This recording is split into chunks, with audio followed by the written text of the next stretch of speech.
Isang simbahan ang tinamaan ng apoy kaya nahulog ang tipak ng semento at napitpit ang isang lalaki. Naglalakad naman si Ethan sa madilim na bayan na inatake ng isang dragon. Nakita niya ang asawa na si Olivia na lumingon at kanyang nilapitan. Pero walang ano-ano ay biglang naging abo ang babae na naglaho sa ere na parang na finger snap ni Thanos. Saka pa lumabas mula sa usok ang isang mukha ng dragon. Saka din ito hinuli si Ethan na napasigaw sa takot. Ngunit nagising si Ethan dahil bangungot lang pala ito. Niyakap niya ang asawang si Olivia. Saka din ito hinawakan ng tiyan ng babae dahil buntis pala ito. Biglang binuksan ni Luis ang pinto para sana batiin sila. Nahiya ito nang makita silang magkayakap at sinabing babalik na lang mamaya. Pero tinawag siya ng mag-asawa at pinakain sa loob ng bahay. Wala na pala itong mga magulang at parang inampon na din ng dalawang mag-asawa pero sa kabilang bahay lang natutulog. Nagpapasalamat ang bata dahil sa pag-aalaga sa kanya ng mag-asawa na hindi naman niya kamag-anak. Sinabi ni Olivia na masaya silang makasama ang bata dahil ito ang magiging kuya ng kanilang magiging baby kalaunan. Saka din tinawag ni Ethan si Luis para magpunta ng gubat dahil isang hunter si Ethan. Nakita siya ng mga mangingisda na nagchismis na maganda sana kung maging tulad na lang nila si Ethan. Habang naglalakad ang dalawa ay nakita nila ang mga sundalo na nakadestino sa bayan na iyon at umiinom ang mga ito kahit umaga pa lang. Kaya napasabi ang bata na mga tamad ang mga ito. Narinig tuloy sila ng mga umiinom at naiinis na pinatigil ang dalawa sa kabalak patulan ng bata.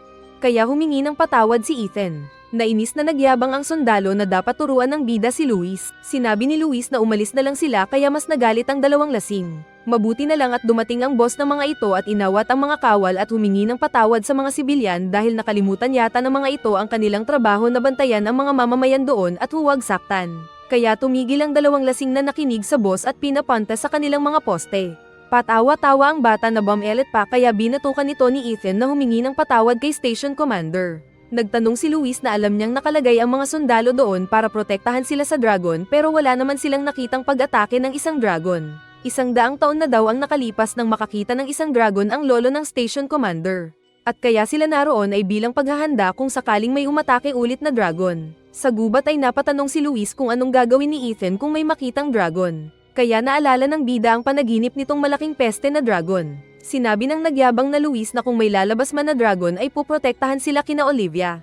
May isang deer na kumakain ng matamaan ng palaso ni Luis sa leeg. Kaya masaya ang bata dahil may maiuwi na silang pagkain. Pinatigil siyang bigla ni Ethan dahil may isang wolf na kinagat ang deer. Ayaw ni Luis na kunin ng wolf ang huli nila kaya pinatamaan niya ng palaso ang wolf pero umilag ito. Saka din umatake kay Luis na nabitiwan ng sibat pero iniligtas siya ni Ethan at itinulak ang lobo palayo. Nakita nila ang mas marami pang mga lobo na pinaligiran na sila dahil ngapak ang grupo ng mga lobo. Kaya kaagad na inutusan ng bida si Luis na tumakbo at humiling ng tulong.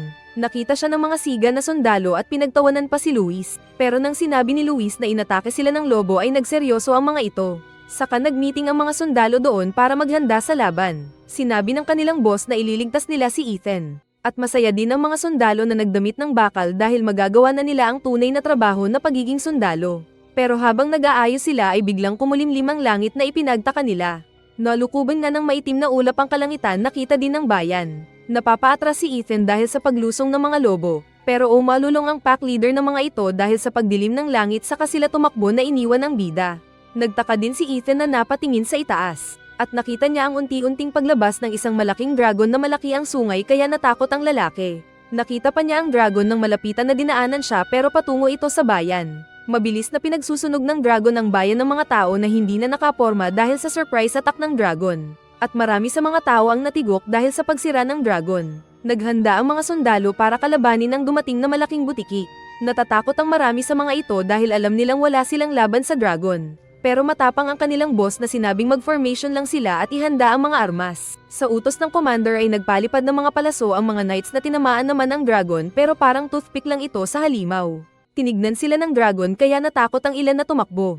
Saka pa ipinakita ng dragon ang malakas nitong buga ng apoy at binugahan ang mga knights. Mabilis ang pagtakbo ni Ethan pabalik at nakita niya ang bayan na nasusunog at nasira. Samantala ay tumakbo si Luis na mabilis na pinuntahan ang kanilang tahanan. At pagpasok nito sa bahay ay nakita si Olivia na walang malay. Nagising ito na kaagad nilapitan at tinulungan ni Luis para umalis na sila doon kaya nagpasalamat naman ang babae. Nakabalik na rin si Ethan sa bayan at sinalubong ang mga natitirang knights na kinalaban ng dragon. Nagtanong si Ethan kung nakita ng mga ito ang asawang si Olivia at si Luis, pero sinabi ng sundalo na sila lang ang natira.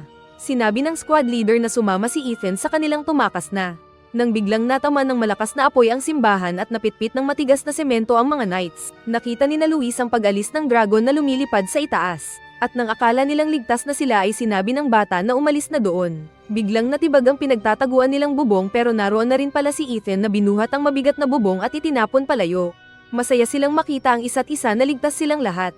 At sinabi ni Luis na sisilipin lang kung naroon pa ang dragon. Akala niya kung okay na sila pero biglang sinakmal ng dragon si Luis na dinala sa ere at parang juicy chicken muffin na nginuya. Kitang-kita ito ng mag-asawa na napasigaw. Labis na nagalit si Ethan kaya hindi na nag-isip na kumuha ng espada at dumaluhong sa dragon. Pero kinalmat lang siya ng dragon kaya naitapon pabalik ang lalaki na nauntog pa sa pader. Pinagbalingan ng dragon ang natatakot na babae at walang magawa si Ethan. Saka pabinugahan ng dragon ang babae ng mainit nitong apoy na kahit metal ay kayang tunawin. Kaya napasigaw na lang ang kawawang Ethan dahil naging alikabok ang asawa na tulad ng panaginip niya. Hindi pa tapos ang dragon sa kanya dahil nagsalita ito at alam ang nararamdaman ng bida na galit sa kanya. Itinaas ng dragon ang kamay nito at gamit ang telekinesis na power ay bigla na lang binuksan ang dibdib ni Ethan. Saka unti-unting inilipad ang nagliwanag na puso ng lalaki at saka din buong nilunok ng dragon na aswang. At bago mawala ng malay si Ethan ay sinabi ng dragon na kung sisilip siya sa dilim ay sisilipin din siya ng dilim. Sa spiritual realm ay nakita ni Ethan ang babae na lumulutang sa walang hanggan. Humingi ng patawad ang babae dahil hindi nito nabigyan ng pamilya si Ethan. Sumagot ang lalaki na masaya na siyang kasama ito at ng kanilang magiging anak at ni Luis. Pero sinabi ni Olivia na mauuna na sila ni Luis at ng baby, habang lumilipad palayo. At sinabi pa nitong huwag hayaan ng lalaki na kainin siya ng kanyang labis na galit dahil magdudulot lang ito ng mas maraming hinagpis. Kahit anong sigaw ni Ethan ay wala na siyang nagawa nang umalis ang babae. Saka siya nagising sa loob ng bahay at napatanong kung anong nangyari at bakit buhay pa siya. Paglabas ng lalaki ay ipinakita ang ganap na nasira na bayan dahil sa pag-atake ng dragon. Saka din lumabas mula sa isang gilid si Hannah na nagpakilalang po ni Ethan. Sabay pakita ng nag-aapoy nitong palad. Sa mundo na pinagmulan ni Hannah ay nakita niya ang pagliliwanag ng isang bato. Kaya nilapitan niya ito at inactivate na naging portal kaya siya nakarating sa mundo ng mga tao sa pamamagitan pa rin ng isang bato. At nakita niya ang umalis na dragon. Saka din nakita ang bayan na nasusunog na iniwan ng dragon. Nagpunta siya ng bayan at doon nakita ang walang buhay na katawan ni Ethan. Kinuha niya ito at inilagay sa loob ng bahay at gamit ang magic ay nilunasan ang nawakwak na dibdib ng lalaki. Balik sa kasalukuyan ay nagpakilala nga si Hannah na po ng bida. Pero kaagad na naalala ng lalaki si Olivia na sinubukan tignan sa huling kinatatayuan nito. Tangi na ang pulse ears lang ng babae ang nakita ni Ethan. Naalala din niya ang pagkain ng dragon kay Luis kaya napasigaw na lang siya sa galit at hinagpis. Nagtanong si Ethan kung bakit buhay pa siya at hindi pinatay ng tuluyan ng dragon. Ipinaliwanag ni Hannah na isa na siyang arisen dahil sa pagkuha ng dragon sa puso niya. At ang puso na daw niya ay nakalagay sa kanyang will at tapang. Kapag may nabubuhay na arisen ay doon naman nagkakaroon dahil sa pagkuha ng dragon sulad ni Hannah kaya niya pinuntahan si Ethan para pagsilbihan. Hindi makapaniwala si Ethan at hindi naiintindihan ang nangyayari. Pero sinabi ni Hannah na ang mahalaga ay totoo siyang naroon kasama ng bida. Sinabi ni Ethan na dapat ay namatay na lang siya kasama ng pamilya. Pero narinig niya ang boses ng dragon na sinabing kung gusto ng lalaki na mabawi ang puso nito ay puntahan siya. Kaya nagalit si Ethan at sinabing ang layunin na lang niya sa buhay ay para mapatay ang dragon. Lumuhad si Hannah na sinabing ibinibigay ang serbisyo at buhay para pagsilbihan si Ethan sa kanyang layunin. Kalaunan pa kinuha ni Ethan ang mga armas at armor ng mga namatay na knights at ginamit ito. Saka din nila binigyan ng huling sulyap ang village saka din nagpatuloy sa pag-alis para hanapin ang dragon. Nanghuli sila ng pagkain kaya napatanong si Hannah kung saan ito natutunan ng bida. Sumagot ang lalaki na itinuro ito ng tatay. Inihaw nila ang ilang rabbit pagsapit ng gabi at habang kumakain ay inalok ni Ethan si Hannah na kumain dahil kailangan nitong mapalakas ang katawan. Pero tumanggi si Hannah at sinabing hindi nila kailangan ng pagkain para mabuhay. At dahil wala itong pangalan ay binigyan na rin siya ni Ethan ng pangalan kaya siya naging si Hannah. Nagustuhan naman ito ng babae. Pero biglang pinatigil ni Hannah si Ethan na kakain sana dahil may narinig. Ipinakita ang naglalakad na malaking cyclops sa kakahuyan na kanilang tahimik na sinilip mula sa mga puno. Sinundan nila ang pupuntahan ng cyclops at nakita nila ang isang batang babae na nakatali sa isang flat na bato. Hindi nag-aksaya si Ethan na nagpadaos-dos pababa sa lambak at kaagad nilapitan ang nagulat na babae. Pinagtatagpas ni Ethan ang lock ng kadena na nakatali sa babae para palayain ito habang papalapit naman ang malaking halimaw. Pagkasira ni Ethan sa lock ng kadena ay mabilis naman na pinulot ng Cyclops ang batang babae para kainin. Pero sinaksak ni Ethan ang kamay ng Cyclops na hindi sumusuko. Hindi makalaya ang bata na kakainin sana ng halimaw pero nasaktan ito dahil sa nag-aapoy na palaso na ipinatama sa kanya ni Hannah. Sinamantala naman ito ni Ethan para mag-swing at tulungan ang batang babae na nahulog. Nang tignan ng Cyclops ang kamay nito ay wala na ang kanyang pagkain at umalis na rin ang mga bida. Pinakain ng dalawa ang batang babae na gutom na gutom. Nagtanong sila pero hindi makasagot ang babae. At kinabukasan ay sinamahan nila ang batang babae sa tahanan nila at masaya ang mga kapatid at mga magulang na makita ang anak. Pero sa loob ng bahay kalaunan ay sinabi ng tatay sa dalawang bida na inilagay ang tahanan nila sa mabigat na problema.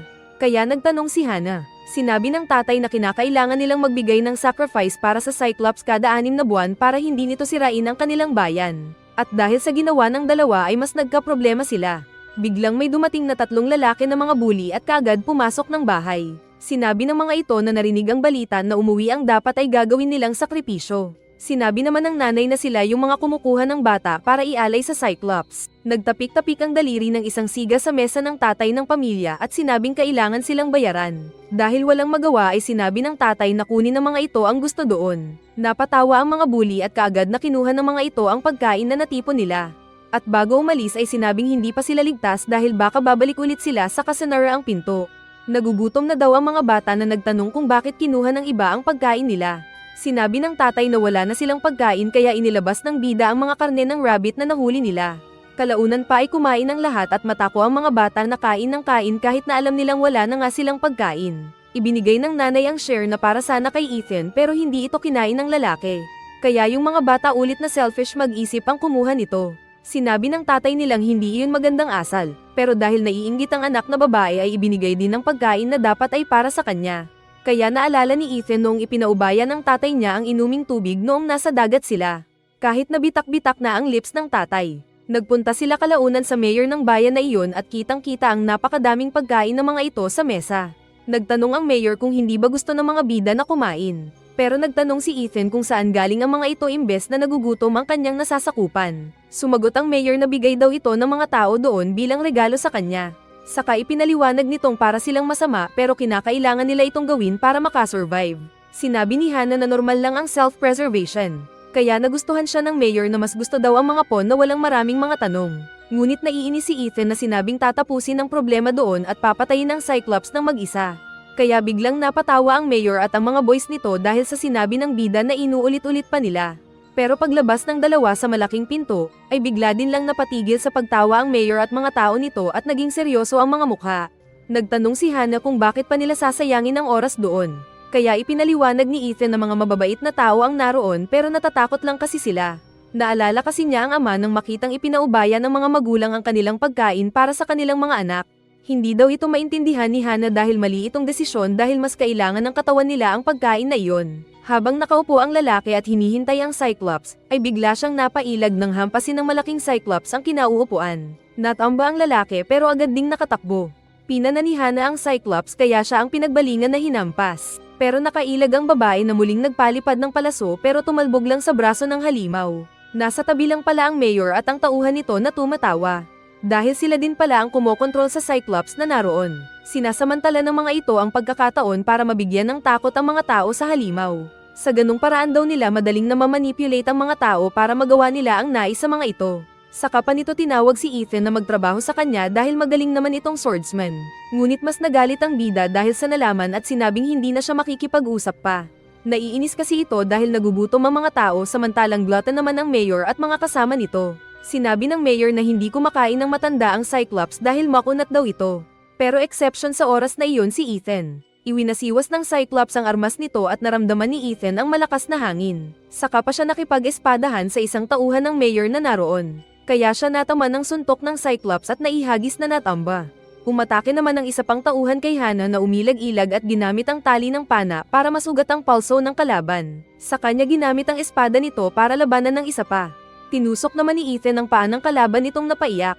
Saka pa napitpit ng paa ng Cyclops. Nag-back-to-back sina Hana at Ethan at sinabi ni Ethan na kailangan nilang mapatamba ang halimaw. Naintindihan ito ni Hana na agad pinatamaan ng palaso ang Beastmaster na may latigo. Kaya nasaktan itong napasigaw na nakita ng Cyclops. Kaya nagwala ang halimaw na pinagsusuntok na rin pati ang mga tao na kasama sana nito. Sinamantala ni Ethan at Hana ang pagkakataon na tumakbo sa mas magandang posisyon. Samantalang pinulot ng Cyclops ang Beastmaster na ginawang parang hinimay na karne at kinain ng lalaki na lumabas pa ang isaw. Nais pulutin ng Cyclops si Ethan na nakapwesto. Pero pinatamaan ni Hana ng naga-apoy na palaso ang paanan ng halimaw kaya ito natakot na natamba. Dahil dito ay kaagad na gumalaw si Ethan na balak sundutin ang Cyclops. Kasabay nitong pinag-apoy ni Hana ang espada ni Ethan na tumalon mula sa pwesto at buong lakas na tinusok ang nag-iisang mata ng Cyclops. Kaya ito natigok on the spot. Hindi ito inasahan ng mga tauhan ng mayor kaya sila nagsitakbuhan. Dahil sa nakita ay nagtraidor ang Judas na right hand ng mayor at sinabing hindi siya handang mamatay para sa mayor. Sa kanito tinulak ang sariling boss at agad tumakas. Nasaktan naman ang nahulog na mayor na hindi makatayo dahil sa taba. Saka pa siya kaagad nilapitan ni Ethan na tinutukan ng espada. Sinabi ng bida na ang mga tao ang magpapasya ng kapalaran ng kanilang mayor. Isinuko naman nila ang mayor sa mga taong bayan pero hindi nila inasahan ang kasunod na pangyayari. Pinatay ng mga tao ang mayor na ginawang etag na karne. At kaagad nilang pinasok ang kapital para pagnakawan kahit na pinipigilan sila ng bida. Mga siraulo pala ang mga tao sa bayan na iyon na nag-agawan sa mga pagkain. Maging yung mga bata na inakala ng bida na mabait ay mga matatakaw pala na parang mga baboy na kumain. Kasama rin ng mga magulang nila. Kaya naiiyak si Ethan dahil sa nakitang resulta sa bayan na inakala niyang ginawa niya ng mabuti pero mas napasama pala. Dahil dito ay hindi na tuloy naging masarap ang pagkain niya ng karne ng rabbit. Ipinakita ang ilang mga tao na inaatake ng mga rapist na goblin. Natatakot ang isang lalaki na nagwawasawas ng armas nito. Nahuli ng mga goblin ang kasama nilang babae na hinila mula sa kabayo saka din kaagad na gustong mabengbeng chocolate. Nagpatulong ito sa asawa pero nababakla ito kahit na minamanyak na ang asawa ng mga pangit na goblin. Dumating ang bida at pinugot ang ulo ng goblin na makaka-score na sana pero napigilan pa. Nagalit ang iba na umatake pero lahat sila ay naitapon at pinatay ng bida. Isa sa mga ito ang mataas ang talon na tatagain sana si Ethan subalit nataman ito ng palason ni Hana. At hindi rin nagtagal ay natalo ang mga tumakbo ng mga goblins kaya nakahinga din ang mga kalalakihan. Agad na nagpakilala ang mga lalaking mandirigma at nagpasalamat sa tulong ng dalawang bida. Saka niyakap kaagad ni Elizabeth si Ethan na nagpasalamat dahil sa pagligtas nito sa kanya. Dahil dito ay napareact si Theo pero hindi makapagreklamo dahil alam ang mali na hindi ipinaglaban ng babae. Saka pa inutusan ng babae ang asawa na puntahan at kunin ang kanilang kabayo na ginawa naman ng under na asawa. Sinabi naman ni Simon kay Ethan na bantayan nito ang sarili mula sa babae dahil kakaiba itong mag-isip. Pero sinaway na ito ng kasamang si Balthazar. Pagsapit ng gabi ay nagkwentuhan pa ang apat na mandirigma at nalaman ng mga bida na nagmula naman sa isa pang bayan ang mga ito na inatake din ng dragon. Sinabi ng mga ito na tanging sina Theo at Elizabeth na lang ang natira mula sa bayan na ini-escortan nila patungo sa capital city. Inaya ng mga ito na samahan sila ng dalawang bida para magtungo ng capital. Pero ipinaliwanag ng bida na papunta sila sa tahanan ng dragon para patayin ito. Kaya hindi makapaniwala ang dalawa nang malaman nilang isang arisen si Ethan. Dahil buo na ang pasya ni Ethan ay sinabi ng dalawang sundalo na sasabay na lang sila sa daan pero pagdating sa isang bundok ay saka na sila maghihiwalay. Nagustuhan naman ito ni Hana dahil hindi kabisado ng bida ang lugar. At nagkasundo nga ang mga ito na mag-join forces habang naglalakad. Alam ni Ethan na napagod ang dalawang sundalo kaya sinabi niyang siya na muna ang magbabantay at pwedeng matulog ang mga ito. Na masaya nilang tinanggap, at ipinakita na hindi din tulog si Elizabeth. Nang tulog na ang lahat ay nilapitan ng babae ang nagulat na Ethan. Pero inalok ng babae ng alak si Ethan na mag-inuman daw sila. Hindi mahilig sa alak at chick si Ethan pero tinabihan pa rin siya ni Elizabeth na binilisan ang pag-inom ng wine. Sinabi nitong asawa niya si Theo na anak ng mayaman sa bayan kung saan sila nagmula. Saka pa humiga ang babae kay Ethan na para close sila. Sinabi ng babae na sikat daw siya sa mga lalaki pero nang ligawan siya ni Theo ay pinili niya ito dahil marami itong pera at magaling sa negosyo. Pero nang inatake ng dragon ng bayan ay nawala lahat ng kayamanan nito. At dahil hindi ito marunong lumaban ay sinabi ni Elizabeth na naghahanap siya ng matapang at marunong sa espada tulad ni Ethan. Sa kanilandi-landi ang lalaki na ikinikiskes ang mga siopaw sa hindi interesadong lalaki. Ayaw daw ni Elizabeth ang dalawang lalaki kanina dahil mga siga ang mga ito. Gagapangin na sana ni Elizabeth si Ethan nang dumating ang asawa nitong nagtanong. Kaya hindi nakaisa ang babae na walang paki sa pakiramdam ni Theo. Hindi masabi ni Theo ang nararamdaman pero galit ito sa ginawa ng asawa. Agad ginising ni Ethan ang lahat ng may makitang alien. Saka dumating si Hana na sinabing isa itong griffin. Kaya agad na naghanda ang mga mandirigma para sa depensa. Mula sa itaas ay mabilis ang pagdating ng griffin at hinuli ang kawawang kabayo na hindi nakalaban at ginawang pagkain at inubos sa maikling sandali. Sinabi ng mga mandirigma na sana ay mabusog ang griffin pero kulang pa nito ang pagkain. Inutusan naman kaagad ni Ethan si Theo na bantayan ng asawa. Ginamit ng griffin ang malalakas nitong mga pakpak para sana matangay ang kaharap ng mga tao. At kahit nakakatagal ang mga tao sa lakas ng paghampas ng pakpak ng griffin ay nahihirapan pa rin sila sa lakas ng hangin dulot ng pakpak. Saka pa ito kaagad na umatake pero nakasangga ang mga tao.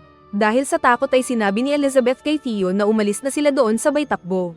Pero narinig na lang ng iba ang sigaw niya dahil natakot ang babae sa mga dumating pa na mga goblin rapist. Nasabi pa ni Simon na gusto talaga ng mga goblin ang mga papaya ni Elizabeth.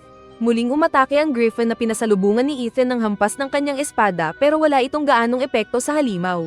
Sinasangga ng mga knights ang pagkalmat ng Griffin na hindi makapulot ng pagkain nito. Nagpatulong si Elizabeth sa iba pa. Pero sinabi ng dalawang knights na ipagtanggol ni Theo ang asawa nito dahil busy sila. Kaya napatago ang babae sa likod ni Theo. Umatake ang isang pangit na goblin na sinalubong ng pagtaga ni Theo. At aksidenteng natama ng ulo ng umatake na goblin kaya tigok ito. Dahil dito ay nakapatay si Theo ng halimaw sa unang pagkakataon. Kasabay nitong pinapalakas siya ng mga kasama para lumaban. At nagkaroon siya ng tapang para labanan ng mga goblin na pinaiikutan siya. Inilabas ni Balthazar ang magic sword nito na nagseryoso na sa laban. Pero bago pa sila makaatake sa kalaban ay lumipad na pataas ang Griffin. Tinago ni Ethan ang espada sa lalagyan. Saka din ipinakita sa ibon na handa na siyang dagitin nito na ikinatanong ng mga kasama.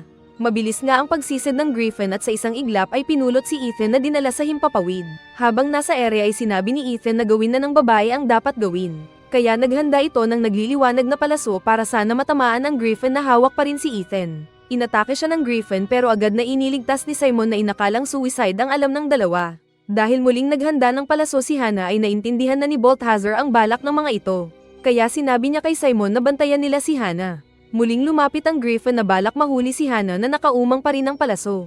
Pero inistorbo ni Balthazar at Simon ang pag-atake ng Griffin. Kaya nagawang mapalaya ni Hannah ang palaso nitong dumami at nataman ang lumilipad ng Griffin kaya ito nasaktan. Sinamantala naman ni Ethan ang pagkakataon at sumakay sa malaking ibon at sinaksak ang likod nito kaya ito napabulusok at nahulog si Ethan. Pero nakatakas pa rin ang malakas na Griffin. Nasaktan man si Ethan dahil sa pagkakahulog pero sinabi ni Simon na mayroon itong bakal na itlog. Sa kabilang banda ay napagtagumpayan naman ni Theo na depensahan ang dangal ng kanyang asawa na gustong masungkit ng mga challengers na goblin at nagtakbuhan ang mga ito. Kaya hinangaan siya ni na Simon at Balthazar. Sinabi ni Elizabeth na taglay ni Theo ang pagiging matapang. Pero walang ano-ano na sinaksak ni Theo ang tiyan ng maganda nitong misis na nanlaki ang mata sa gulat. Sa paraan na ito ay wala na daw makakaagaw sa kanyang misis. Pero sinabi ni Elizabeth na pag-aari naman siya talaga ni Theo at hindi na nito kailangan pang patayin ang babae. Saka din ito namatay. Sinabi din ni Simon na gusto lang ng babae na maging matapang si Theo. Dahil sa narinig ay muling natauhan si Theo na naiiyak dahil sa masamang ginawa. Kaya sa huli ay nagsisi siyang pinatay ang chicks. At nang hindi na kaya ay pinatay din ito ang sarili sa pamamagitan ng pagsaksak sa leeg. Kaya namatay din siya sa tabi ng kanyang asawa na parang sila sina Romeo at Juliet. Ang bugok naman nito. Nang marating nila ang rotonda ay nagpaalam na sa isa't isa sina Balthazar at Simon kina Ethan at Hannah. Saka sila naghiwalay. Nagpatuloy sa paglalakad ang dalawa. Saka pa sila nag-hiking para maiba naman ang makikita. Pero nagulat sila nang makita ang ilang mga bahay na naroon at napatanong kung sino ang nagtayo ng village doon. Pero nang puntahan nila ang mga nakitang kabahayan ay walang laman ng mga ito na parang ghost town. Kaya napabuntong hininga ang lalaki. Habang naglalakad ay may itinuro si Hannah na isang babaeng nag-aani ng patatas. Kinausap nila ang babae at sinabi nitong nag-alisa ng mga tao doon nang marinig ang pag-atake ng dragon sa malapit. Tama ang desisyon ng mga ito ayon kay Ethan. Pero sinabi ng babae na mayroon pa siyang mga kasama. Sinundan nila ang babae papasok sa isang makipot na lambak patungo sa isang kuweba na kanilang pinasok. Sa loob nito ay mayroon pang mga tentang nakalagay at iyon ang tirahan nila. Paghawi ng bida ng mga kurtina ay naamoy nito ang isang pamilyar na amoy. Saka nakita nila ang asawa ni Lenny na mayroong dalawang katabi na babae at nag-only round pala sila pag-alis ni Lenny. Pinaalis niyang ang mga babae nito at kinausap si Lenny na parang walang nangyari. Saka nagyosi ng maraming usok ng moss na marijuana at nagkumot para ituloy ang pagtulog. Nasasaktan si Lenny pero pinigilan nito ang sarili. Saka ipinaliwanag sa dalawang bisita na hindi ganon dati ang asawa pero nagbago ng matikman ang pinagbabawal na droga. Alam din daw ni Ethan ang epekto ng droga na iyon dahil may kababayan silang naging addict. Kada ginagamit nito ang drugs ay nagagawa niyang maging malakas maging ilang rounds sa talpakan. Dahil sa drugs ay nagagawa nitong magawa lahat ng kayang maimagine sa isip. Pero dahil dito ay napabayaan ang sarili hanggang isang araw ay natamba na lang ito at namatay. Nagkwento si Lenny na aksidente ang pagkakadiscover sa moss na drugs dahil ng ilang mga tao ang nagsindi ng apoy sa kuweba na iyon ay nag-hallucinate sila. At ng isang local boss ang nakakita nito ay naisip ang business sa pamamagitan ng droga. Kaya kinuha nito ang ilang mga alipin at pinagtrabaho doon. Estrikto ang mga tauhan ng boss na iyon noong naroon sila. Pero nang marinig nila ang pag-atake ng dragon ay nagtakbuhan ng mga ito na kaagad ding sinundan ng iba pang villagers doon. Hindi daw makaalis doon sina Lenny dahil doon na sila naipanganak at lumaki at wala silang alam sa buhay sa labas. Kaya ang alam nila ay drugs at kamot sa pangangati ng ari-arian. Sinabi ng napakamot sa ulo na Ethan na si Lenny lang ang makakapagbago sa sarili nitong buhay. Aalis na sana sina Ethan nang sinabi ni Lenny na narinig niyang may isa pang labasan ng kuweba na iyon patungo sa kabilang bahagi ng bundok. Kinuha ni Lenny ang lampara na tinatago nilang lampara ni Yang. Kalaunan pa ay gamit na ito ng dalawang bida papasok sa mas malalim na bahagi ng kuweba. Nag-usap ang dalawa na hindi pa nila kilala si Lenny at posibleng kunwari sinabi nitong may daanan sa loob ng kuweba para mapigilan sila sa misyon na pagpatay sa dragon. O di naman kaya ay totoong nais silang tulungan ng babae para mapatay nila agad ang dragon at bumalik ang kanilang boss at pigilan ng pagiging tamad ni Yang at ng iba pang naging adik sa droga. Nakarating sila sa isa pang malawak na parte ng kuweba na may malawak na tubig. Naniniwala silang mayroong nasa kabilang bahagi dahil mayroon namang man-made bridge doon na inabutan lang ng tubig. Habang naglalakad sila ay may naramdaman si Ethan na nasa tubig pero wala nang ilawan ito. Saka biglang may nanghablat kay Ethan na nawala sa tabi ni Hana. Kaagad na nagpalabas ng fire magic si Hana na sinundan si Ethan saka din lang pumutok sa ere at inilawan ng buong grotto na iyon. Kaya tumambad sa kanya ang isang malaking hydra na 4 ang ulo. Nasa bibig ng isang ulo nito si Ethan na nakikipagpalakasan para hindi makain. Kaagad na pinagpapana ni Hana ang malaking hydra ng mga apoy nitong palaso. Kaya nasaktan ng ahas na naitapon si Ethan pabalik sa bridge. Nagtanong ang lalaki kung ano ito at sinagot ni Hana na isa itong hydra. Muling umatake ang hydra kaya napatakbo ang dalawa. Dahil maaabutan na ay sinubukang hampasin ni Ethan ng espada ang hydra pero siya ang naitapon na sinalo ni Hana at pareho silang natamba. Muling tutuklo ang malaking ahas kaya hinila ni Ethan ang kasamang babae sa gilid. Saka din matapang na muling umatake si Ethan na umilag sa isang ulo ng hydra at buong lakas na ginamit ang espada para maputol ang malaking ulo ng hydra na naputol. Sinabi ni Ethan na may 3 pang ulo. Pero agad na itinuro ni Hana ang ulo ng hydra na kaagad ding tumubo at lumabas ang bagong ulo. Hindi na sila inatake ng hydra pero gumapang ito patungo sa pinagmulan nila. Kaya alam ng mga bida na pupunta ito kina Lenny. Sinira nga ng hydra ang mga bahay-bahay na naroon. Kaagad na hinanap ni Lenny si Yang at nakita ang lalaki na nagdodroga pa rin na sinigawan. Pag-angat ng paningin ni Yang ay nakita niya ang isang ulo ng hydra na nais siyang kainin kaya siya gumapang. Sasagpangin sana siya pero itinulak siya ni Lenny kaya ito ang nahuli ng ahas at nilunok ng buo ang babae. Tigok na rin sana si Yang pero iniligtas siya ng nag-aapoy na palaso ni Hana na sinunog ang nasaktan ng mga ulo ng hydra. Muling pinasabog ni Hana ang ilan pang ulo kaya nalapitan ni Ethan si Yang at hinila ito palabas ng kuweba. Sa labas ay galit na kinwelyuhan ni Ethan si Yang at sinabing kasalanan ng Pacboy kung bakit namatay si Lenny. Sinabi ng naiinis pa rin na Ethan kay Hana na papasok sila sa kuweba para patayin ang hydra. Pero nilinaw nito kay Yang na hindi ito para kina Yang kundi ay dahil sa gabal ito sa kanilang misyon. At iniwan ng paiyak-iyak na Yang. Sa loob ay hinabol ng hydra ang dalawang tumatakbo. Pero nakikipaglaban pa rin si Ethan gamit ng espada nito. Nakailag siya pero muli lang din siyang nabangga ng malaking ulo ng ahas kaya siya nasaktan. Nagkaroon ng pagkakataon si Hana na makagamit ng fire magic at malakas na binulag ang mga ulo ng hydra na nasaktan at napaungol. Saka nakita ni Ethan ang pagkakahulog ng katawan at ulo ng malaking ahas sa tumatakbo na Hana. Nanghihinang tumayo si Ethan at nakita ang bagsak na Hana. Saka pa siya muling dinaluhong ng isa pang ulo ng hydra kaya mas nasaktan ang naitapon na Ethan. Nakita niyang handa ng kakain ng 4 na ulo ng hydra. Nang biglang sumigaw si Yang para kunin ang atensyon ng hydra. Sinabi nitong bantayan ng bida si Hana saka tumakbo na hinabol ng hydra. Tinignan ni Ethan si Hana pero hindi na ito gumagalaw. Kaya nagalit ng labi si Ethan na nag-ilaw ang mata at naging parang sore eyes na kulay red. Samantalang na-corner na ng malaking hydra si Yang na hindi na makatakbo. Kasabay nito na bigla na lang naging malakas si Ethan na tumalon ng mataas patungo sa hydra na binalak pa siyang salubungin ng isang ulo na kanyang pinagtataga. Saka din siya nagpalipat-lipat sa iba pang mga ulo at buong lakas na pinaghahati ang mga ito gamit ng espada. Kaya sa isang iglap ay sabay-sabay na nahulog ang 4 na malalaking ulo ng hydra sa harap ng bida. Patawa-tawa pa siyang parang demonyo habang naibubuhos ang kulay green na dugo ng ahas. Hindi pa siya tapos na pinagtataga ang katawan ng patay ng ahas. Hanggat nakabalik din siya sa sarili na nawala ang galit sa mata. Humingi siya ng pasensya sa inakala niyang namatay na Hana. Subalit biglang nag-ilaw ang katawan ni Hana na sinabing magkaiba sila ng mga tao. Kapag nasasaktan daw ng malubha ang mga pon, ay bigla na lang silang nagsha-shutdown para mag-heal. Nagtanong ang babae kung nasaan ang hydra. Kaso ay wala siyang maalala sa detalye pero alam niyang naroon siya. Narinig niyang ang paghuni ng tiyan ng hydra kaya binuksan nila ito gamit ng espada ng bida. At nakita nila ang katawan ni Lenny sa loob na kaagad hinila ni Yang at niyakap. Gumalaw naman bigla ang parang natulog lang na katawan ni Lenny at nakita si Yang. Kaya naiiyak ang lalaki na humingi ng patawad dahil sa pagpapabeya sa babae saka ito niyakap. Kaya masaya naman ang babae. At napabuntong hininga na lang si Ethan. Kalaunan ay sinabi ni Lenny kay Hana na aalis sila ni Yang sa kuweba para mailayo ito sa paggamit ng droga. Saka din muling nagpatuloy sa paglalakad sa kuweba ang dalawang bida palabas sa kabilang bakana. Nakalabas naman at nakita ang malayo pa nilang pupuntahan. May mga tao na ipinakitang pinasok ang isang simbahan. Pero hindi nila alam na may halimaw sa likod kaya sila napasigaw. Ipinakita ang mga bida na nilalabanan ng sangkatutak na grupo ng mga skeleton army. At boss nila ang isang malaking skeleton na nakaupo sa trono nitong maraming mga kayamanan. Nais itong atakehin ng napupuno sa galit na Ethan. Pero pinipigilan siya ni Hana na gumamit ng malakas na apoy at pinasabog ang simbahan kaya sila naitapon palabas. Gusto pang bumalik ni Ethan para lumaban pero sinabi ni Hana na ang pakay nila ay ang dragon at sayang lang ang pakikipaglaban nilang iyon. Dahil dito ay muling bumalik sa sarili si Ethan na nakinig sa babae at kaagad silang tumakbo palayo. Mabilis ang paghabol ng mga skeleton sa kanila na hindi napapagod kahit malayo na ang nararating nila sa pagtakbo palabas ng bayan na iyon. Biglang nadapa ang lalaki na nahulog kaya kaagad siyang sinundan ni Hana at tinulungang tumayo. May dalawang sundalo na nakita sila. Dumating ang mga humahabol na mga skeleton kaya agad silang naghanda sa laban at kasabay nito ang paglabas ng araw. Aatake pa sana ang mga skeleton pero nasilayan na sila ng sikat ng araw kaya biglang naglaho ang skeleton na naging usok. Napahanga si Hana dahil hindi natakot ang dalawang knights na iwan ang kanilang kinatatayuan. Sasagot sana ang kanilang leader pero nagulat ito paglingon dahil namukan ang dalawa. Ito pala si Simon na namukan din nila.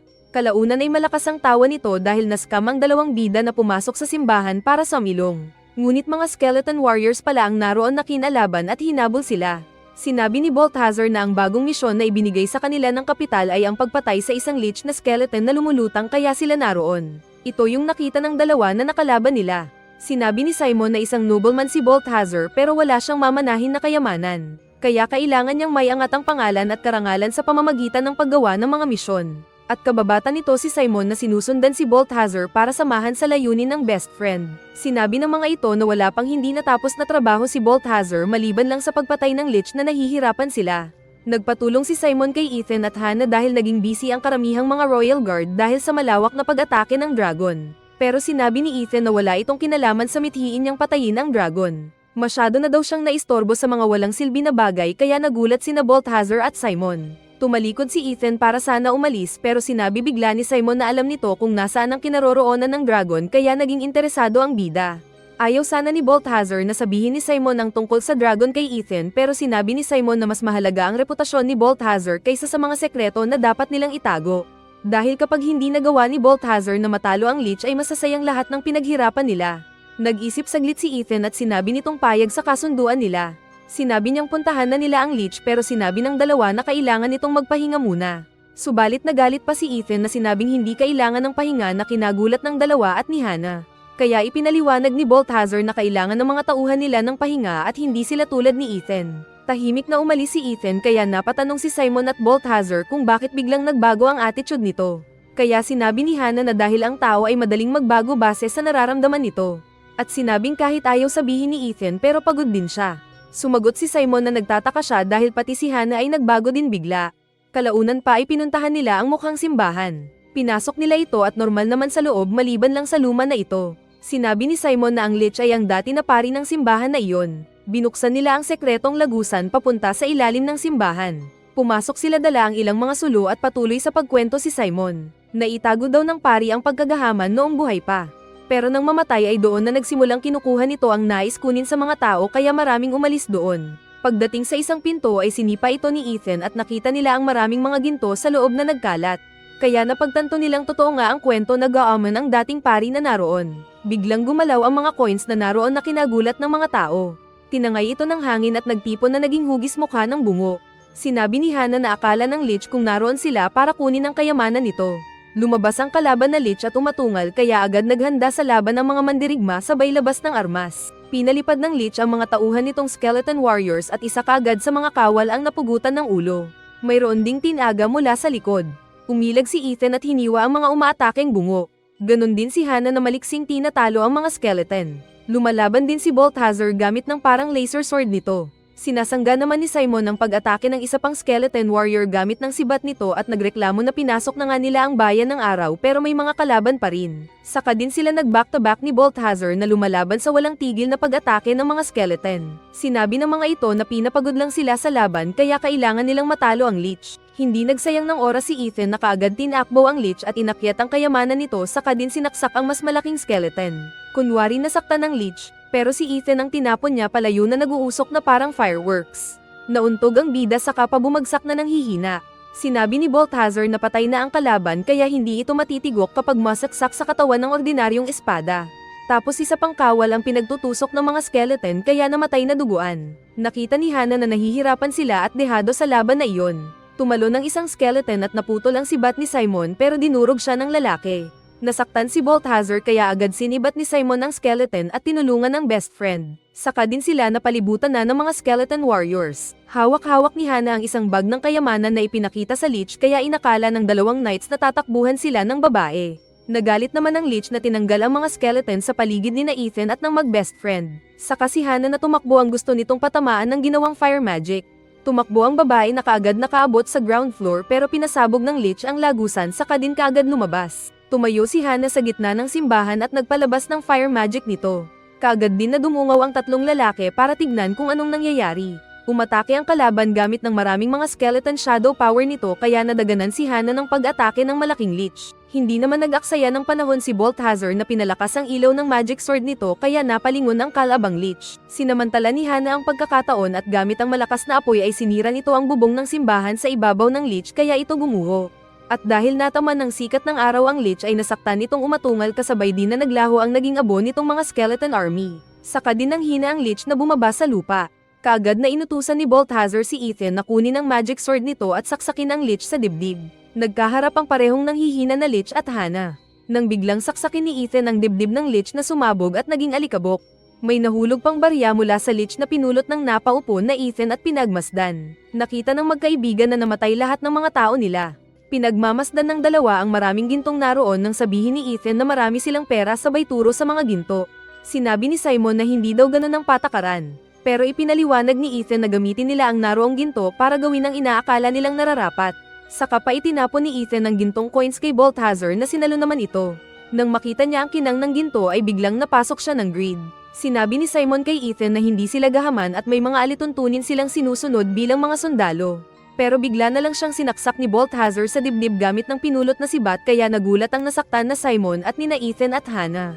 Tapos gumuho pa ang bubong nila kaya natabunan ng dalawa kasama ng mga kayamanan. Sa loob ay sinabi ng nahihirapang Simon na nasaan ang honor ni Balthazar. Pero sinabi ng tinamaan na ng greed na Balthazar na walang silbi ang honor at pagiging nobleman kung wala namang pera na magagamit. Saka din sinabing makakapagsimula siya ng bagong buhay gamit ang maraming kayamanan na iyon. Naiinis si Simon sa nakikitang ugali ng dati na idol nito. Lalo na nang namamanyak si Balthazar sa pinupulot na mga ginto. Pumulot ng espada si Simon saka din pinilit na tumayo para labanan si Balthazar na tunog Lich daw. Sa labas naman ay naghahanap ng mapapasukan na butas si Ethan habang sinisigawan si Simon na sabihin daw kung nasaan ang tahanan ng dragon. Kaya nagugulat si Hana. Naglalaban sina Balthazar at Simon sa ibabaw ng mga kayamanan pero dehado na si Simon dahil sa tama ng katawan. Saka pa sinipan ni Balthazar ang sibat sa dibdib niya kaya siya napaluhod. Muling umatake si Simon na sinadyang sirain ang bag ng mga ginto na ikinaistorbo ni Balthazar na nag-side view. Kaya side view na natusok ang katawan ni Balthazar at lagpas ang tusok ng espada ni Simon. Kaya lumabas ang maraming dugo kay Balthazar.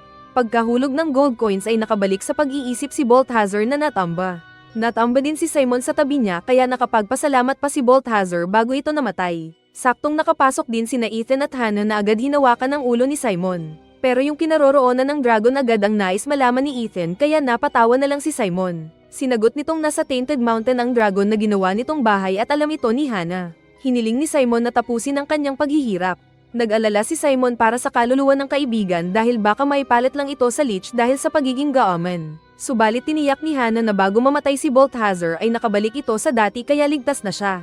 Nagsasalita pa si Simon na sinabing nagkabaliktad ang dalawa ng ugali nang biglang hugatin ni Ethan ang sibat sa lalaki kaya nagdugo ito at tigok din kaagad. Samantala ay ipinakita ang magkadugtong na itlog at talong sa isang tahong. Nang marating ng lalaki ang dulo ay bigla na lang siyang natuyot at bagsak na namatay. Saka napangiti ang babae na nagpahulog sa bintana saka lumipad. Ganito daw ang nangyayari sa mga bayot kaya mag-ingat palagi. Nakarating ng isa pang bayan sina Ethan at Hannah. Galit pa rin si Ethan na gusto kaagad makarating sa Tainted Mountain. Pero ipinaalala ng nag-aalala na Hannah na kailangan ng lalaki ng pahinga para magawa nitong matalo ang dragon na tumalo na sa kanya dati. Napilitang makinig ni Ethan na sinabing kapag matutulog sila ay dapat sa isang inn na malayo sa sentro. Kaya napangiti si Hannah. Nagpunta sila ng isang inn at sinabi ni Hannah bago lumabas na kukuha siya ng pagkain. Pag-alis ng babae ay nahiga ang bida at inisip na tama si Hannah na kailangan muna niyang matulog. Nagpunta ng kainan sa inn si Hannah at umorder ng pagkain para kay Ethan. Nag-order din siya ng mga sausage na nakabitin doon. Nagtanong ang lalaki kung saan siya galing at nalungkot ito nang sabihin ni Hannah na galing siya sa isang bayan na sinira ng dragon. Nagpayo din ng innkeeper na huwag silang tumagal sa bayan na iyon dahil maraming mga bisita ang natatagpuan nilang patay nitong nakaraang mga araw. Ayos naman daw ang mga ito pagpanhik nila ng kanilang mga tinutuluyan. Pero natatagpuan na lang nila ang mga ito na patay na kinaumagahan. Kaya sinabi ni Hannah nakakatuwa nga ang pangyayari na iyon. Habang natutulog ay biglang nagising si Ethan at nakita si Olivia na nasa harap nito. Kaya agad siyang tumayo at inisip na nananaginip lang. Pero sinabi ng babae na hindi ito panaginip. Saka pa hinawakan ng kamay ng lalaki at ipinahawak ang dibdib. Naalala ni Ethan nang iwan niya ang libingan ng mga magulang noong single pa siya. Nagtsismisa ng mga batang nakakita sa kanya na nagpunta ng gubat. Sinabi ng isa na nang may panganak ng ina si Ethan ay nagkasakit ito at naging bedridden. Hanggang namatay din lang. Tapos nang magpunta naman sina Ethan at ng ama nito sa dagat ay sinadya nilang puntahan ang lagpas ng kanilang pinapangisdahan. At nakasalubong sila ng Shokoy na kinalaban ng tatay ni Ethan na kanyang tinalo. Kaso ay nanghina siya at nawawala pa sila sa dagat. Alam ng ama na hindi siya tatagal kaya hindi ito kumain at uminom ng kanilang mga baon na pagkain para hindi masayang at kainin na lang ni Ethan, kaya din siya namatay. Sa hindi maipaliwanag na dahilan ay nakabalik ang bangka ni Ethan sa kanilang bayan. Pero mula noon ay hindi na siya nagpupunta pa ng dagat. Natigil lang ang mga bata nang pinagalitan sila ni Olivia kaya din umalis ang mga ito. Pinuntahan ng babae si Ethan na binibisita pa rin ng puntod ng mga magulang nito. At nagbigay ng bulaklak ang babae kaya nagpasalamat si Ethan. Magkababata pala ang dalawa kaya magkakilala din sila ng matagal. Sinabi ng babae na hindi kailangan ni Ethan mag-isa. Pero tumayo ang lalaki na sinabing hindi kailangan ng tulong ng iba. Subalit sumagot ang babae na kailangan niya ang lalaki dahil mahal niya ito. Natigil saglit si Ethan na lumingon. Tapos sinabi sa babae na hindi siya karapat-dapat kay Olivia at natatakot siya dahil taglay niya ang dugo ng ama na sinira ang sariling pamilya. Pero niyakap ng babae si Ethan at sinabing iyon ang nagustuhan kay Ethan dahil iniisip nito una ang kapakanan ng ibang tao kaysa sa sarili. Tulad din ng kanyang ama na nagsakripisyo para sa kanya. Saka din nagpropose ang babae na naroon siya para sa lalaki at handang kaya naman masaya ang lalaki na niyakap din ng babae. Balik sa kasalukuyan ay naghubad na ang peke na Olivia at nilapitan ng lalaki na miss na si Olivia. Kaya hinuli ni Ethan ang babae at handa ng mag-jack and poy. Subalit nakita niya ang bracelet ni Olivia na inilagay sa kamay at biglang naalala ang tunay na Olivia. Tapos nakita niyang walang bracelet ang babaeng kaharap. Kaya naalala ni Ethan ang tunay na Olivia na hindi niya naprotektahan. Sinabi ng peke na Olivia na damhin daw siya ng lalaki. Hinawakan naman ng lalaki ang mukha ng kaharap. Pero bigla pala itong sinakal. Tapos sinabing alam nitong peke ang babae at hindi ito si Olivia. Kaya nasasaktan ang na-corner na doppelganger. Nakapasok din si Hannah na nagulat pero agad na gustong kunin ang armas. Pero sinabi ni Ethan na kanya ang laban na iyon. At ipinakitang may pakpak ang babae at may paa ng ibon na pilit pumapalag. Subalit buong lakas na pinilipit na ni Ethan ang leeg ng halimaw at tigok ito agad. Dumating ang innkeeper dahil sa ingay at nakita ang nasa kama na pinatay ni Ethan kaya hindi ito makapaniwala. Isa daw itong succubus na kinukuha ang buhay ng mga malalakas na lalaki gamit ng kanilang libog at pagnanasa. Kaya huwag kang maging malibog dahil succubus pala ang tawag sa espiritu na gumagamit nito. Akala mo nag-ano ka lang pero may hinigop na pala sa iyong isang mahalagang bagay. Dahil napurnada ang pagtulog ni Ethan ay galit siyang nagsuot kaagad ng armor at sinabing aalis doon. Saka din kaagad na naglakad palabas ng pinto na hindi na napigilan pa ni Hannah. Kaya nagbayad na lang si Hannah ng pera sa innkeeper at nagpasensya. Saka din sila naglakad paalis ng bayan na iyon at ramdam ng babae ang galit ng bida. Nagpatuloy sila sa pag-akyat ng bundok at nakarating sa isang bakana. Sinabi ni Hannah na ramdam nito ang masamang aura sa paligid. Sumagot si Ethan na ramdam nitong naroon lang ang dragon sa harap nila. Buong lakas na itinulak nila ang malaking pinto na gawa sa kahoy. At pagbukas ay nakita nila ang isang castle. At buong tapang silang naglakad papasok sa castle. Sa loob ay kinuha ni Ethan ang espada nito. At ipinakita ang paggising at paglabas ng dragon sa mausok nitong higaan. Kaya natakot naman ang babae. Sinabi ng dragon na sa wakas ay nakarating ang walang puso na lalaki. Galit si Ethan na tumakbo palapit sa dragon para matabas ito gamit ng maliit na espada. Subalit nagbuga ng apoy ang dragon na muntik sanang ikasunog ni Ethan kung hindi lang siya tinulak ni Hana. Nagtago sila sa ilang mga nagpatong-patong na konkreto na naroon kaya sila nakaligtas mula sa malakas na apoy ng dragon. Ipinaalala ni Hana na bobo kapag umatake ng walang diskarte na alam na daw ng bida. Pinulot ni Ethan ang espada at nagpunta sila ng magkahiwalay na direksyon ni Hana habang nagtatago. Nag-charge ng fire arrow si Hana at pinatamaan ang leeg ng dragon na lumingon. Kaya nagkaroon ng pagkakataon si Ethan na umatake gamit ng espada at matusok ang kamay ng dragon. Pero tinapon siyang parang ipis. Habang nagtatago ang dalawang bida ay sinabi ng dragon na alam nitong puno ng kasamaan ang kanyang puso. Dahil iyon daw ang blueprint ng tao na corrupt at matako, makasarili, tamad na babero at adik sa droga, sakim sa salapi, at mahilig magmasahe ng junjun. Nagpapanggap lang daw na mabait ang mga tao pero ang totoo ay puno sila ng 7 deadly sins. Sumagot ang bida na hindi perpekto ang mga tao. Totoong marami silang kasalanan pero mahalaga sila sa Diyos at hindi sapat ang kanilang kahinaan para magkaroon ng rason ang dragon na husgahan sila. Saka patawa-tawa naman ang dragon. Sinabi ng bida na ang dragon ang tunay na corrupt dahil sa mga pagpatay at pagsunog nito sa mga tao para sa sariling entertainment. Lumabas si Ethan sa pinagtataguan para umatake. Kasabay nitong nakagawa na si Hana ng spiral ice magic na binunggo pa ang dibdib ng dragon. Ginamit ng bida ang ice na daan at tinalo ng dragon na tinagpas ng espada sa leeg kaya nasaktan. Nakatayong nahulog ang bida at kaagad na iniilag-ilagan ang mga nahuhulog na malalaking tipak ng semento sa kamuli siyang nagtago. Parang manok na inilabas ng dragon ang malawak na pakpak nito. Saka sinabi kay Ethan na kung inakala ng lalaki na para lang sa entertainment ng dragon ang ginawa ay nagkakamali ito. Galit na sinabi ng bida na pinatay ng dragon ang mga mahal niya sa buhay. Kaya sumagot ang dragon na hinamon ng bida na kung gusto ng tao ay maghigante ito. Kaya matapang na lumabas naman si Ethan na naglakad at tumayo sa harapan ng malayong mas malaking dragon kaysa sa kanya. Sinabi ng dragon na gawin ng lalaki ang nais gawin. Saka ito pumadyak at umatungal. Tumakbo naman si Ethan para sumulong na aatake. Pero nagbuga ng apoy ang dragon kaya agad na nagtago ang bida sa mga nakasalansan na bricks kaya hindi siya direktang nasunog. Dahil patago-tago ang tao ay sinabi ng dragon na hindi yata sapat ang galit ni Ethan para umatake at maghayganti. Sinundan at hinampes ng dragon si Ethan pero hindi ito nataman. Tapos may nakaabang palang patibong ang dalawa sa dragon gamit ng magic ni Hana at hinulugan nito ng mga mabigat na bagay ang dragon. Inakala ni Hana na tigok na ang kalaban nila. At sumagot naman si Ethan na silipin nila kung patay na nga. Pero biglang nagbukas ulit ang malaking pakpak ng dragon mula sa mga guho at binalak nitong lumipad palayo. Pero mabilis ang reaksyon ni Ethan na tumakbo at tinalon ng buntot ng dragon na lumipad. Samantalang naiwan si Hana na napasigaw lang. Sa itaas ay sinubukan ng dragon na mag-dive pero nakahawak pa rin ang bida. Sinubukan ng dragon na ibangga ang sarili sa bundok pero nakahawak pa rin si Ethan sa kanya. Unti-unting lumalapit si Ethan sa ulo ng dragon habang nag-uusap sila.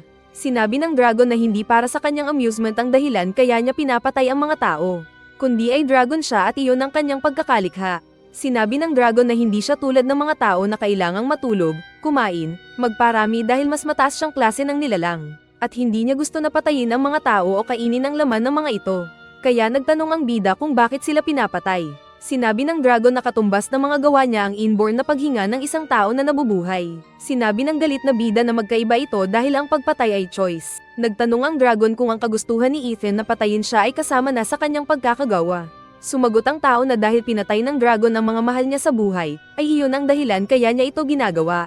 Ihinanda ni Ethan ang espada nito at sinabing mamamatay sa kamay niya ang dragon. Saka nito sinaksak ang katawan ng dragon na nasaktan. Dahil dito ay na-out of balance ang dragon at nahulog silang pareho ni Ethan pabalik sa castle. Naitapon si Ethan na nakita ng napasigaw na Hana. Saka pamuling lumabas sa guho ang dragon na malakas pa rin. Nagtanong ulit ang dragon kung gusto pa rin bang maghayganti ni Ethan. Dahil iyon na daw ang tamang oras at iisa lang ang matitirang buhay sa kanilang dalawa. Binalak pitpitin ng dragon si Ethan pero kaagad tumakbo ang lalaki palayo na natakot din naman pala. Kahit na makipot ang pasilyo ay diretso sa paghabol ang dragon na nagbuga pa ng apoy nito para sunugin ang mas maliit na tao. Dahil sa lakas ng ibinuga na apoy ng dragon ay naitapon si Ethan na parang pinalipad ng granada. Dahil dito ay nakaramdam ng sakit sa katawan ng bida. Kaharap ng dragon ang mas maliit na tao. At para tapusin ito ay ginamit ng dragon ang buntot para panghampas. Kaagad namang naghagis si Hana ng espada para sa master at maliksi din na sinalo ito ng bida sabay ilag sa hampas ng buntot. Lumapit si Ethan sa dragon na ginamitan siya ng sampal. Pero nakailag ang bida at lumabas mula sa usok at buong lakas na sinaksak ang dibdib ng dragon. Kaya napanganga ang dragon na sinabing magaling ang ginawa ng bida. Saka din ito unti-unting natamba na natigok. Tumayo si Ethan na binati ni Hana dahil sa pagtatagumpay nito. Pero tahimik lang si Ethan na nilapitan ng dragon saka din ito pinagsasaksak dahil nawala pala ito ulit sa sarili na nakontrol ng galit habang nag-iilaw ang mga mata. Kinuha nito ang puso ng dragon at pinagkakain ito ng hindi luto. Kaya parang naging monster ang bida na kinain ng puso ng dragon na ikinabahala ni Hana. Sinabi ng buhay pang dragon na totoong natalo siya ng bida. Pero hindi na nito maibabalik ang namatay na mag-ina niya. At ang tunay na nangyari ay inilabas lang ni Ethan ang nararamdaman nitong labis na galit. At ang galit na iyon ang kumain din kay Ethan. Sinabi ng dragon na ang kasalanan niya ay pride. Natigil si Ethan na nawala ang galit ng mata at napatanong sa dragon. Sinabi ng dragon na pride ang nagkokonekta sa kanilang dalawa. Dati din daw siyang tao naging arisen na tulad ni Ethan. Dahil sa pride at revenge ay pumatay din siya ng isang dragon at ang pride niya ang kumain sa kanya. Nakatakda sa lahat ng arisen na papatay ng isang dragon. Pero dapat ang pagpatay ay hindi dahil sa galit, pride o paghihiganti. Dahil ang mangyayari ay ang arisen na pumatay ng dragon ang papalit na magiging dragon. Kaya napanganga si Ethan na tumingin kay Hana na nagulat din. Sinabi ng dragon na walang magagawa ang mga pawn dahil hindi nila alam ang epektong iyon. Sa kamuling sinabi ang katagang kapag sumilip ka sa dilim ay sinisilip ka rin ito.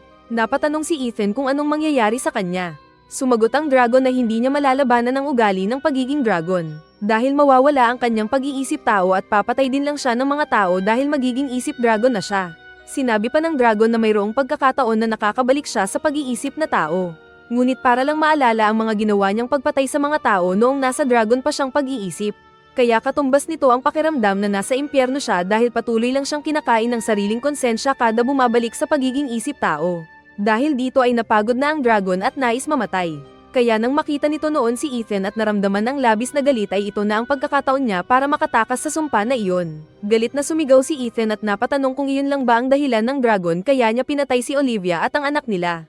Kaya sinabi ng dragon na iisang pagkakataon iyon. Hindi siya makakahingi ng tawad sa bida dahil ang sariling kagustuhan ng bida na maghayganti ang naglagay sa kanya sa sitwasyon na susunod na maging dragon. At kailangan itong mangyari kay Ethan. Saka din biglang naging usok ang dragon na naging abo saka din namatay. Napasigaw na lang si Ethan na wala nang magawa dahil tapos na ang pangyayari. Tinignan niya ang kamay na puno ng dugo. Saka din biglang tumibok-tibok ang kanyang puso na ikinaramdam niya ng kakaibang sakit at nagsisimula ding magkaroon siya ng pangil at magbago ang itsura. Nilapitan siya ni Hana na nag-aalala pero walang magawa.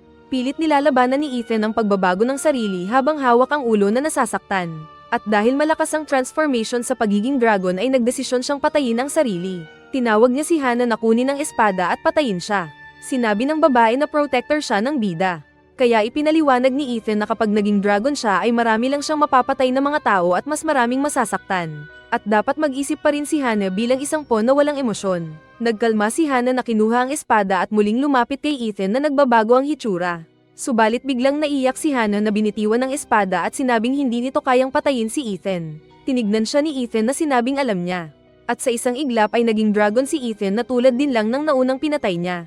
Nakita nito si Hana na pipit-pitin sana pero nabawi ng bida ang isip kaya hindi namatay ang pawn. Tinawag ni Ethan ang pangalan ni Hana at sinabi ang final na utos na pinakinggan naman ng babae. Sinabi ni Ethan na protektahan ng mga tao laban sa kanya. Saka din kaagad na lumipad si Ethan pataas at pumasok sa isang lagusan patungo sa kung saan man nagpupunta ang mga dragon. Lumabas si Hana at nakita pa nito ang pagkakahulog ng dalawang bracelet ni Ethan at Olivia. Pinulot ito ni Hana at sinabing gagawin ng utos ng master na poprotektahan ng mga tao. Nagpunta si Hana sa isang bayan ng mga tao. At nang may isang batang madapa ay tinulungan niya itong pinatayo. Kaya nagpasalamat ang bata na pinuntahan ng mga kalaro. Masaya din si Hana na kumaway at suot na niya ang mga bracelet ni Ethan. At natapos ang series. Anong masasabi mo ngayon sa ating video, Lods? Comment mo na sa baba at palike na rin po para more anime recaps to come.